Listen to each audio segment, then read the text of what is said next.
இல்லை இப்போ விஜய் படம்னாலே கமர்ஷியலுக்கு அவர் தான் முன்னோடிங்கிற மாதிரி இருக்கார். இன்னொரு பக்கம் கமர்ஷியல் படங்களில் கொடுத்து மக்களை கவர்ந்து இழுக்கிறது இல்லாமல் பாக்ஸ் ஆஃபீஸ்லேயே ஒரு நல்ல ஸ்கோப் இருக்குல்ல விஜய் அவர்களுக்கு. எத்தனை அவார்டு வாங்கினாரு, எத்தனை அவார்டு வாங்கினாரு, தமிழ்நாட்டை தவிர வெளியில் எத்தனை அவார்டு வாங்கினாரு? அவ்வளோதான். கமர்ஷியல் ஆக்டர்னால் இங்கே நிறைய பேர் லிஸ்ட் இருக்குது. டியூட் பட ஹீரோ நடித்த எல்லா படமும் ஹிட்டு சொல்லலாம். சிவகார்த்திகேயன் நடித்த படம் எல்லா படம் ஹிட்டு, தனுஷ் நடித்த எல்லா படமும் ஹிட்டு அப்படி சொல்லலாம். இப்போ இங்கே நிறைய பேர் இருக்காங்க. விஜய் மட்டுமே பாக்ஸ் ஆஃபீஸ் ஹிட்டு கொடுத்தது கிடையாது. விஜய் சேதுபதி நடுவில் வந்தவர் தான். கிட்டத்தட்ட ஆல்மோஸ்ட் அவர் ரேஞ்சுக்கு படத்தை அடிச்சு நொறுக்கிட்டு ஓடிக்கிட்டு இருக்காரு.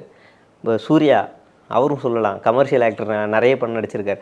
இப்போ நீங்கள் அப்படிலாம் சொல்ல முடியாது. இப்போ ஒருத்தர் என்ன சினிமாவில் நல்லது பண்ணிட்டாரு, சினிமாவில் பெண்களை காப்பாற்றிட்டாரு, சினிமாவில் ஊழலை ஒழிச்சிட்டாருன்னா நேரில் ஒழிப்பாரா அப்படின்னா அப்படி கிடையாது. அது வேற இது வேற, அது வேற இது வேற. நீ அங்கே ஒழுக்கமாக இருந்தால் நாங்களே ஒன்று தேர்வு செய்வோம். நீ அங்கே நடக்கிற பிரச்சனையை நீ தட்டி கேட்டாலே நாங்கள் ஒன்று தேர்வு செய்வோம். நீ அங்கே நடக்கிற சினிமா துறையில் நடக்கிற பிரச்சனைக்கே வாயை மூடிட்டு அமைதியாக இருக்கிறேன்னா இங்கே நீ என்னத்தை கிழிச்சிட போகிற?